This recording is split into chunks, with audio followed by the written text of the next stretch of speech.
Hello everyone, good evening. I'm Shreya Dhondial. 24 hours after the Taliban stormed Kabul, Afghanistan is gripped by fear, anger and uncertainty. There's complete chaos and heartbreak at the Kabul airport as thousands landed up to take a flight away from the Taliban. The situation is rapidly evolving in Afghanistan. The Taliban for the moment is speaking of peace and stability, but given their DNA and their past, Afghans are not taking them for their word. Meanwhile, there is anger against the United States of America in Afghanistan for abandoning them and leaving them to the mercy of the Taliban. A full debrief of the situation in Afghanistan over the next 30 minutes. Also on the show, a profile of the man who now rules one of the most geopolitically sensitive regions in the world. His name is Mullah Baradar. First, though, the pictures from Afghanistan that will forever now define the fall of Kabul.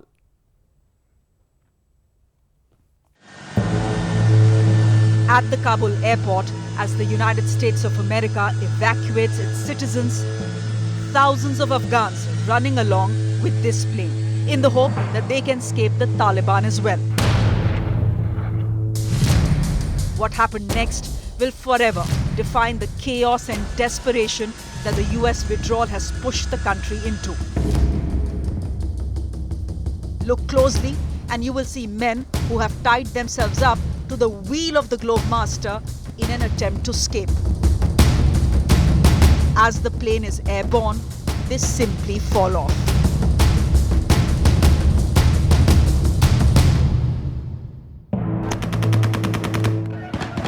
A little while earlier, firing at the Kabul airport to control the large number of people wanting to get onto a plane.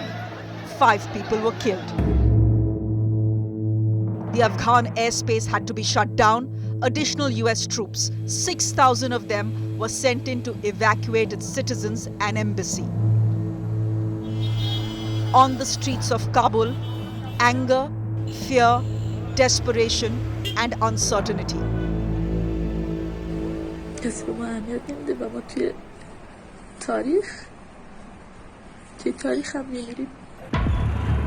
The Taliban takeover of Afghanistan has been stunning and swift. In just 10 days, they have taken over province after province, almost unopposed. And then they entered Kabul. President Ghani and his cabinet fled to Tajikistan. The Taliban declared their victory in a press conference from inside the presidential palace. The 20-year-old war is over, they announced. Also came the promise of peace, stability and education of girls that was banned before the American invasion. We would have a new government, an Afghan inclusive Islamic government in the coming days. Our policy is clear and women can continue their education from primary to the higher education. That promise clearly not taken seriously by the Afghans despite these attempts at communication. The biggest news channel in Afghanistan, Tolo News, has now been taken over as well. At the borders of Pakistan, Iran and Turkey, a refugee crisis is brewing. If the Taliban rule is anything like it was in the 90s, then an oppressive Sharia law will govern people's lives. Women not allowed to study or work or step out without a burqa or a man. Public stoning, flogging and hanging for adultery or for not following diktats. The Taliban in some provinces has asked village elders for girls above the age of 15 to marry fighters. In Patika, in East Afghanistan, they have banned COVID vaccines. In Kabul, the Taliban is collecting weapons from civilians. The Afghan National Armed Forces, trained, funded and equipped by the Americans for the last 20 years, is also now under Taliban control.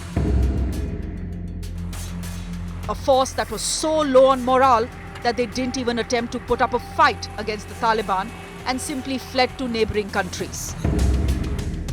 The hasty US withdrawal that has led to this crisis has come in for severe criticism. It's just not that easy. You can't tell a man to learn how to swim as he's drowning and you remove the life raft from him. The fall of Kabul has come 16 days before the 31st August deadline of US troop withdrawal. As the Taliban gets its PR in place to gain legitimacy, the world watches and waits helplessly. Afghanistan, the graveyard of empires, has lived up to its name. In New Delhi, I'm Shreya Dhondial. On the streets of Kabul, the change is already visible. There are fewer women on the roads. Taliban fighters roam the streets collecting weapons from civilians. Revenge killings have already started. The Islamic Republic of Afghanistan is no more. It is now the Islamic Emirate of Afghanistan, ruled by the Taliban. CNN's Clarissa Ward is on the ground and is sending us this report from Kabul. As soon as we leave our compound, it's clear who is now in charge. Taliban fighters have flooded the capital. Smiling and victorious, they took this city of 6 million people in a matter of hours, barely firing a shot. This is a sight I honestly thought I would never see. Scores of Taliban fighters, and just behind us, the U.S. Embassy compound. Some carry American weapons. They tell us they're here to maintain law and order. Everything is under control. Everything will be fine, the commander says. Nobody should worry. What's your message to America right now? America already spent enough time in Afghanistan. They need to leave, he tells us. They already lost lots of lives and lots of money. People come up to them to pose for photographs.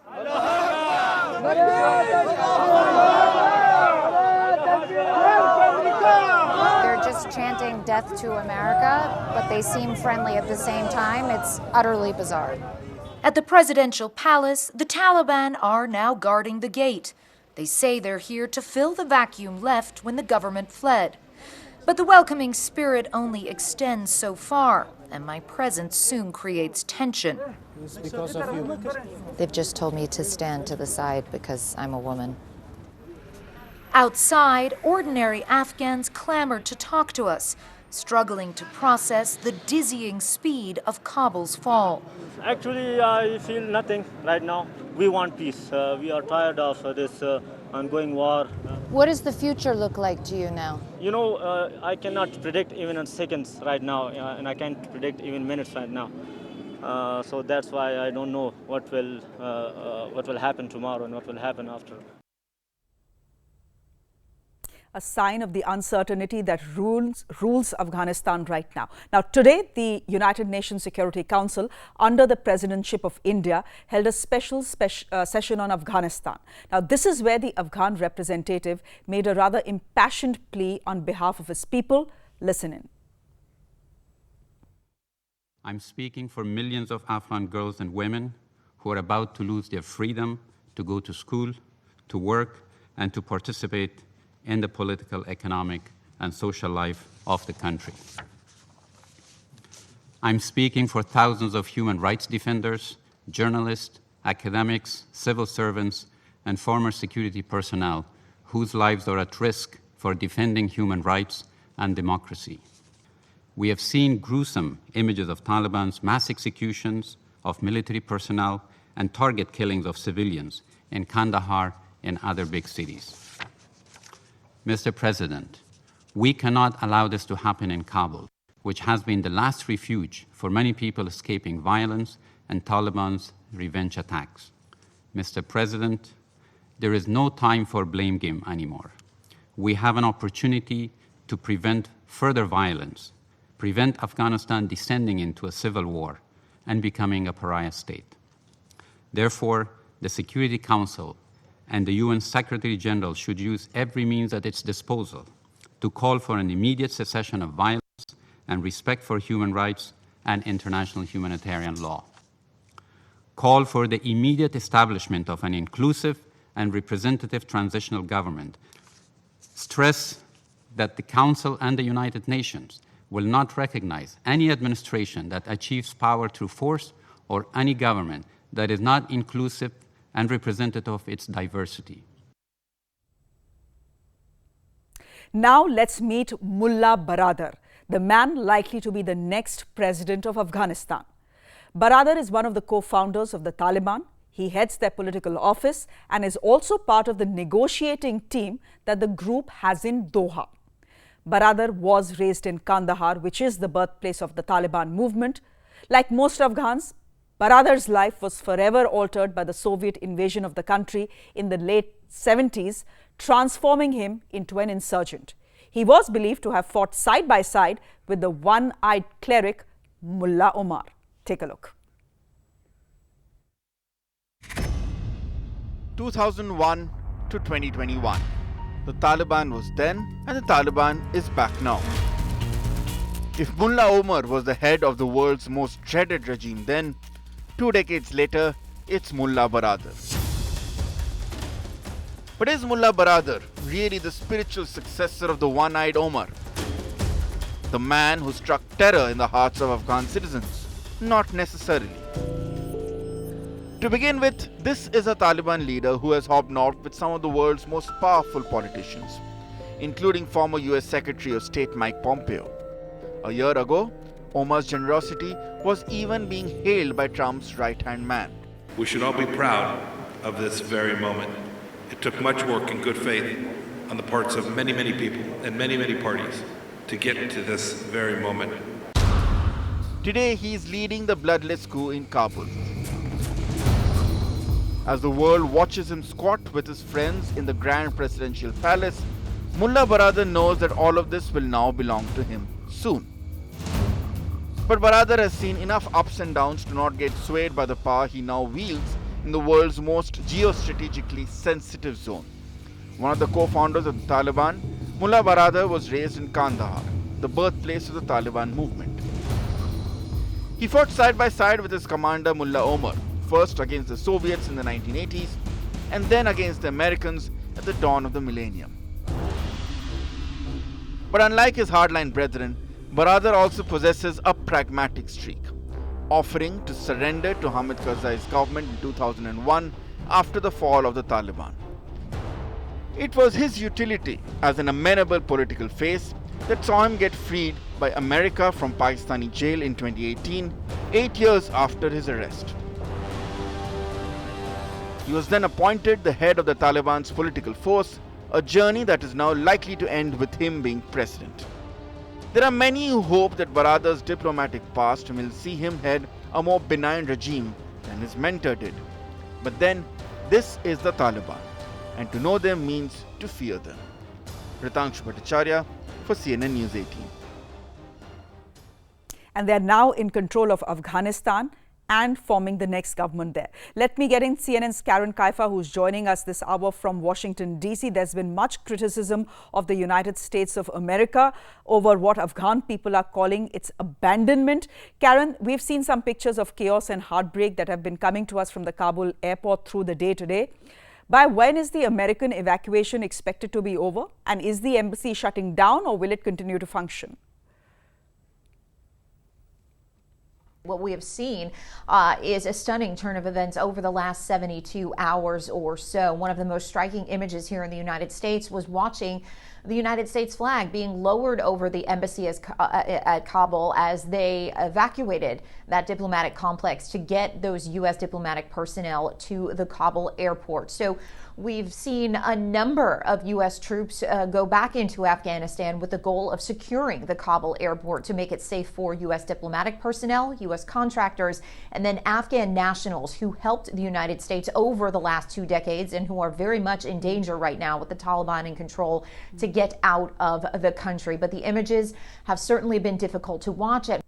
And they've been difficult to watch for everyone, Karen. There has been much criticism of the United States of America for what is being called its abandonment of Afghanistan, that the withdrawal was hasty, that the US miscalculation has led to this swift Taliban takeover.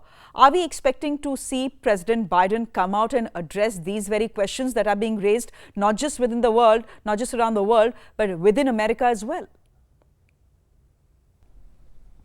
There's a lot of criticism this morning. There are a lot of questions. Those questions are coming from lawmakers here in Washington to the Biden administration. They're eager to hear from the U.S. Commander-in-Chief. President Biden has been on a vacation of sorts nearby to the Camp David presidential retreat. Yesterday, lawmakers received a briefing from the U.S. Secretary of State, Antony Blinken, the Defense Secretary, Lloyd Austin, and the Chairman of the Joint Chiefs of Staff, Mark Milley, where they had a lot of questions about why was the intelligence so off the mark. There were reports that perhaps this administration expected that the Taliban might take over, but it would take months, enough time to get U.S. personnel out of Afghanistan. But it doesn't seem they anticipated that this could potentially happen within days. And that is where most of the questions are surrounding right now. Why was there such a severe miscalculation? There are also a number of people who want to know what happens on the humanitarian side of this, the women, the girls who have made progress in recent years. But now with the Taliban coming back in, what does the future look like for them? So certainly a lot of questions on the diplomatic, political, military, intelligence, and humanitarian front. And Karen, is the U.S. administration aware of the sort of government that will be put place in Afghanistan, the contours of it, and whether it is Mullah Baradar who will head it? Yeah, certainly a lot of questions about this Taliban government and what it will look like. A Taliban spokesperson had told CNN that they hope that there will be non-Taliban Afghans who are included in this, and that they hope that the U.S. will trust them. But there's really not a lot in this relationship in terms of trust to go on. So it will be interesting to see how the Biden administration reacts to this government. Some experts have talked about a wide spectrum between opposing the government and acknowledging the government, where the Biden administration might fall on those lines in terms of trying to keep peace in the region, stability in the region. Those will be questions that will play out, of course, over the course of the next few weeks or months. But really, the immediate concerns are really focused on that Kabul airport right now, as not just the U.S., but other NATO allies try to get their diplomatic personnel out of the country in what is becoming a very unstable situation. Karen, we'll leave it there for the moment. Thank you very much. It's not just Americans, but India is trying to evacuate its citizens from Afghanistan as well. We have a C-17 stationed at the Kabul airport, should be airborne by now, to bring back people to Delhi. On that note, we are slipping into a quick break on the show. Up next, why the U.S. evacuation from Kabul is being compared to Vietnam from 50 years ago. That story coming up next. Do stay with us.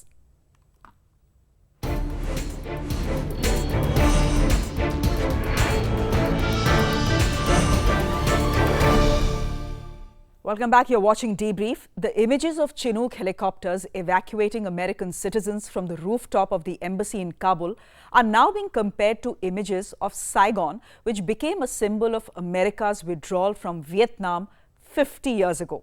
In the final days of the war, American helicopters were used to evacuate nearly 7,000 people from the U.S. embassy in Saigon in 1975. So the question is Afghanistan the biggest foreign policy disaster for America after Vietnam? Natasha Mendon has the report.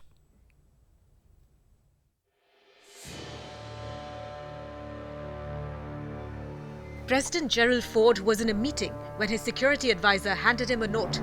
It read, "Saigon is falling and faster than expected." Years later, history is repeating itself. On Sunday morning, as Kabul fell to the Taliban, the US scrambled to evacuate its embassy staff and Afghans who aided the US military during the 20-year-long war. Helicopters began landing at the embassy and armored vehicles were seen leaving the diplomatic compound. Smoke rose from the rooftops as diplomats burnt documents so that they wouldn't fall into the hands of the Taliban. It's a very dire situation when you see the United States Embassy being evacuated. In fact, you just had President Biden a few days ago saying you wouldn't see helicopters evacuating the embassy like Saigon, and yet here we are. This is President Biden's Saigon moment, and unfortunately, it was very predictable. Several US lawmakers have called what's happening in Kabul Biden's Saigon moment. The anger even spilled onto the streets, with protests outside the White House. Afghan demonstrators carried placards with the words, "You betrayed us." In 1973, the US and North Vietnam reached a ceasefire, known as the Paris Peace Accord, and the US began pulling out troops from South Vietnam. By 1974, North Vietnam had violated that agreement, endangering 5,000 Americans still working in the embassy. Between April 29th and 30th, American helicopters landed in 10-minute intervals to evacuate people. Over 7,000 people were evacuated, including 5,500 Vietnamese in Operation Frequent Wind. The criticism is not just of the US abandoning Afghanistan after 20 years of war, but also of its epic miscalculation with regards to the Taliban. A US intel report just last week had said that Kabul would hold for another 3 months. 48 hours after that report was published, the Taliban flag was flying on the Afghan presidential palace. Adding insult to injury, the Taliban has taken Afghanistan before the August 31st deadline for complete US troop withdrawal.